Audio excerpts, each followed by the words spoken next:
What's up, fellow football fans around the world? Welcome to the football channel, and I'm excited because I'm gonna record another video right now about the best teams in the Champions League this year. We've had the draw this past week, so we know all the teams, we know where they fit, and I've been recording these videos ranking the teams from number 32 to number one, from the worst to the best teams in the Champions League for the upcoming season. I think we're going to have an fantastic upcoming Champions League, which is a blessing because of the COVID situation. I wasn't even sure we're going to have a season at all. So to see that at least we're getting some football while we're all stuck at our respective homes, at least we have something to live for, right? So number eight, uh, eighth best team in the Champions League, and now we're really getting into the big teams, the teams that are actual candidates to win it, in my opinion. Atletico Madrid, Simeone's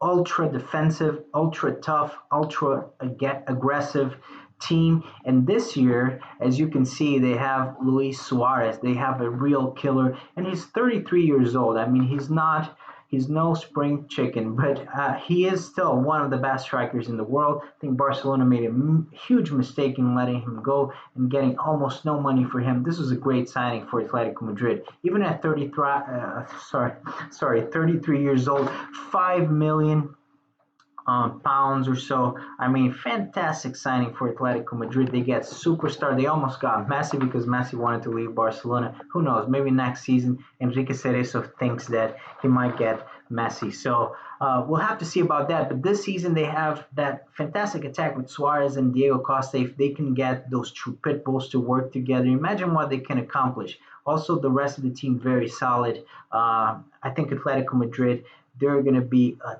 tough team to beat. They usually are this season, I think, even more. And they're in Group A with big champions, fantastic German champions, Bayern Munich, and European champions, Bayern Munich. They're going to have an easy time, I think, in Group A. Salzburg is dangerous. Lokomotiv Moscow, I think, not so much. But I would be surprised if Atletico Madrid didn't get the job done and qualified for the knockout stages. Now, number 7, dear to my heart, Juventus, the current Italian champions. They have been dominating the Serie A now for, I believe, 9 years. 9 years they won the Serie A in a row. I mean, what else is there to say about Juventus? But they have been struggling with winning the Champions League. They haven't won it for 30 years or so. So it's a long time not to win the Champions League. I'm hoping Juventus will get to the final again and this time win it, hopefully. But look, they have fantastic players. They have Cristiano Ronaldo. They have Dybala. They just got Federico Chiesa. I mean, this is a very, very good team, and I think they're gonna. Obviously, they're gonna go far. I would be surprised if they didn't go far. But even after that, I think they're gonna do very well.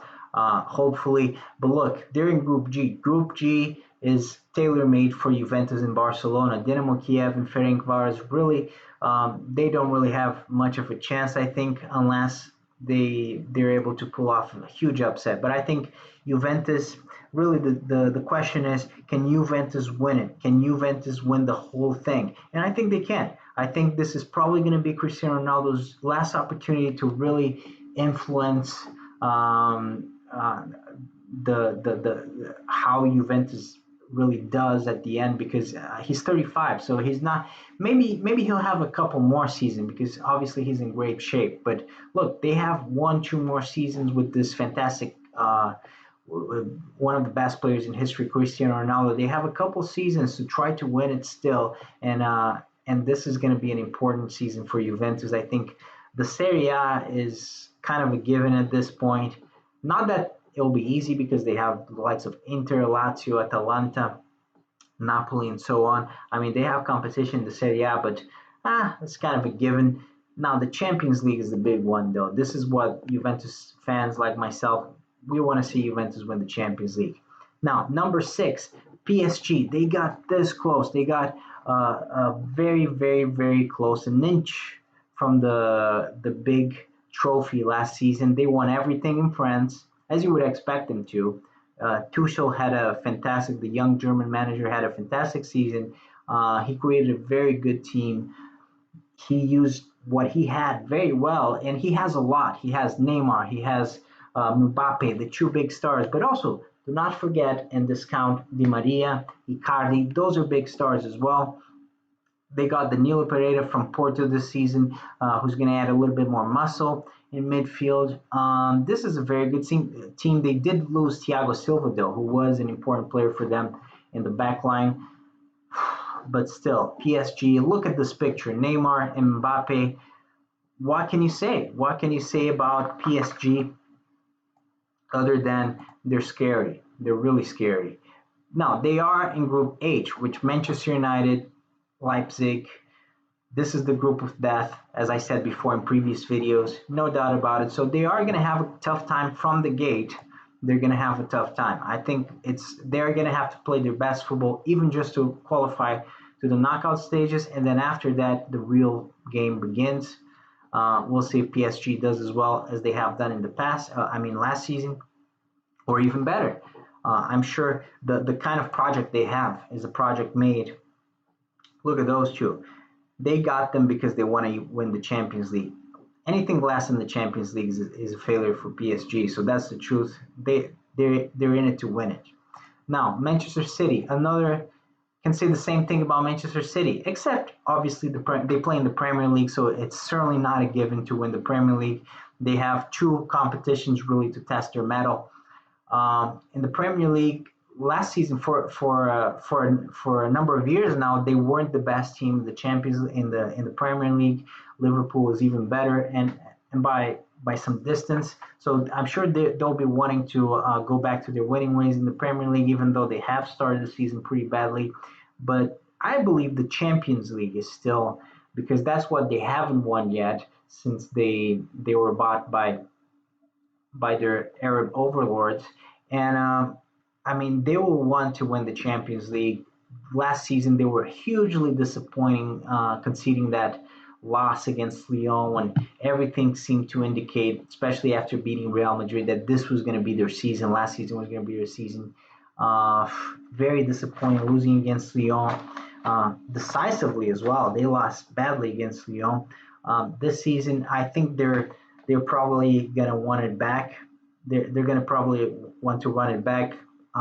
This is another opportunity for a very good Guardiola side to try to do well in Europe and win it for the first time in Manchester City's history.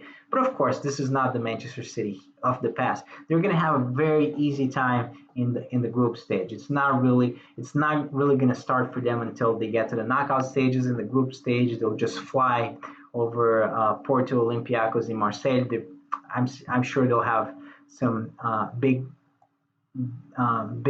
scores there. I think they're probably going to do some damage in the group stage, but it's only to be expected. They have their budget is 100 times bigger than Porto, Olympiacos, or Marseille's. No, they're big challenges in the knockout stages, and we'll see how they do. But I think honestly, Manchester City is not looking that great this season. We'll see if that changes. But like a lot of Guardiola teams in the past, he really reached his peak, and his Manchester City reached their peak in the second season, third season, and now it's kind of going downhill. So, but we'll see. We'll have to see. They're still a fantastic side, and when they're at their best, they play fantastic football. Now, number 4, another big team from the past that hadn't had the best season last season, but they're hoping to do better this season. Last year they were largely disappointing, not winning a thing, losing the league when they were comfortably ahead of Real Madrid, and coming back after the COVID stoppage and just playing dismal football. Everything fell apart, and then obviously that horrendous defeat against Bayern Munich, arguably the worst match in their modern history. They were just absolutely horrendous, and that was really the match that sealed the fate of Luis Suarez. and really Barcelona. I mean, Vidal left, Rakitic left, as well as Suarez. Rafinha left. I mean, a bunch of players have left the club this year, and Messi almost left, and he'll probably leave next summer if they don't manage to win the Champions League. The La Liga is not even enough. They're almost in the same situation as PSG or Bayern Munich or Juventus. They even winning the Spanish league doesn't really mean much to them because it's either them or Real Madrid. But really, they want to win the Champions League. That's the league that, especially for Barcelona, they've won the Spanish league so many times in recent years that it's not really worth all that much anymore. Arguably, they want to do well in the Champions League, especially after last year's debacle against Bayern Munich. Now they're gonna start. They're not gonna have a big challenge in Group G. Juventus, Barcelona. Like I said before, for Juventus, their Champions League starts in the knockout stages. If we're being honest here, and we'll have to see. But I think they started the season pretty well with Coleman. Not so much the last match, but the matches before that they were looking good. But they didn't have. They had a pretty bad transfer window, and Suarez is a big loss for them. Even though he's 33, losing Suarez is a big loss, and they didn't really get a replacement. They didn't even get the pie from Lyon, which would be sort of a replacement.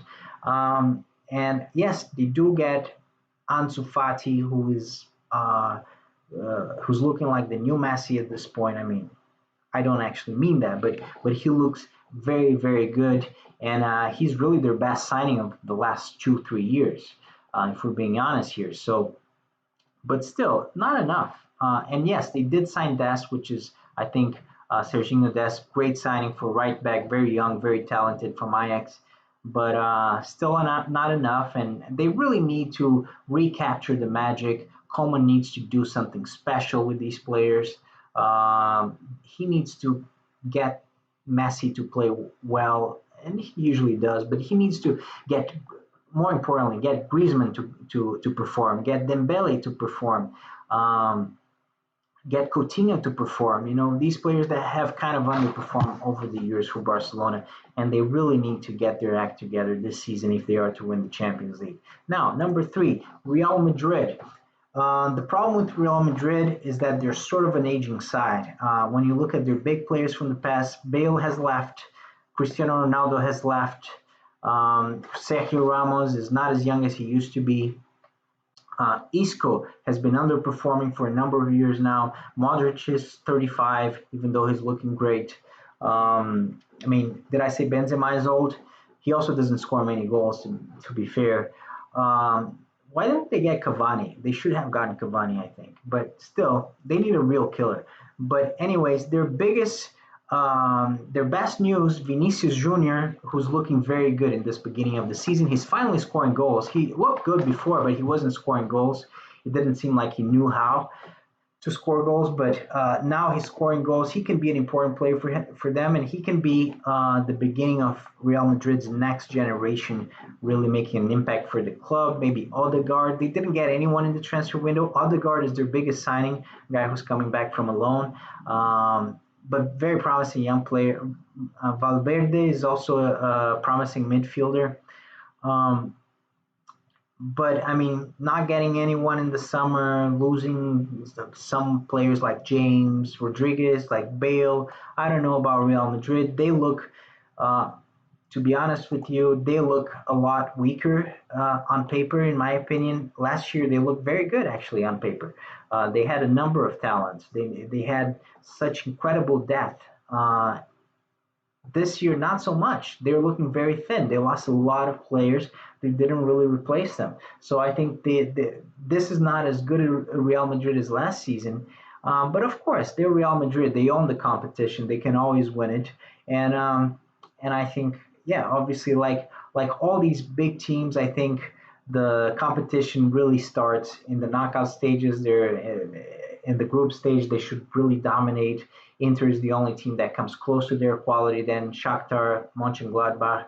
But these are tough teams, though. If Real Madrid sleeps on the job, they could even be on for a historical disappointment here on a group like Group B. This is just the sort of group that you kind of need to, yes, you are the favorites, but you still need to play. You still need to show up and get the results because none of these teams are actually that weak. They're all tough teams. It's no group age, but still. But I think the challenge will be really in the knockout stages when they start to play against the big ones: PSG, Bayern Munich, Atletico, Manchester City, Juventus, Barcelona, and so on. But I think another opportunity for Real Madrid to do well, and they come into the season weakened by their departures in the transfer window. They didn't really get anyone in. They're probably saving some money for Mbappe, maybe in the future. But I mean, we'll have to see. But Real Madrid can always win it. Can also always win it. It's the Champions League. Now Liverpool, kind of the same thing. This is their competition. Liverpool just has this thing with the Champions League that they're always very dangerous. And last season they won the Premier League for the first time. They won the English League for the first time in many years since the 90s. And Klopp's team is a thing of beauty. They did lose against Aston Villa in a very embarrassing way, which makes you wonder. But this is still Klopp's Liverpool. They play heavy metal football and they do it in style. Very dangerous team. They lost against Atletico last season. Atletico is always tough, though. You can always lose against Atletico if you have a bad day. They're not an easy team to beat.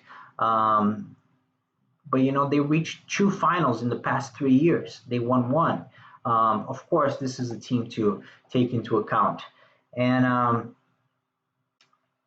not an easy group though. Group D: Liverpool, Ajax, Atalanta, Midtjylland. Midtjylland is out, but Ajax and Atalanta, those are two very good teams, and Liverpool sometimes struggles a little bit against these teams. So they're going to have some work in the group stage and obviously in the knockout stage. But even in the group stage, they'll have to play some good football in order to go through. Now, I think they will, but they'll still have to play their best. Now, number one, who I'm going to talk about now, Bayern Munich. This is just the team to beat. I mean, they've been perfect last season, except for the beginning of the season. But as soon as they changed the manager and things started clicking, they were unbeatable. They didn't lose a game for 6 or 7 months or 8 months. I mean, they were absolutely tremendous. They won everything. They're probably going to win the Club World Cup. If they do, that's going to be 6 titles out of 6. And they're the champions. They're the team to beat. They're the reigning champions. There's not really a lot more to say about them. So this is it. This is the 4th video, and I've ranked all the teams from team 32 to team number 1. Bayern Munich, obviously the team to beat. And these are the 32 best teams in the Champions League in order, according to my humble opinion. If you like these videos, please subscribe to the channel and keep watching the videos that I put out. Thank you.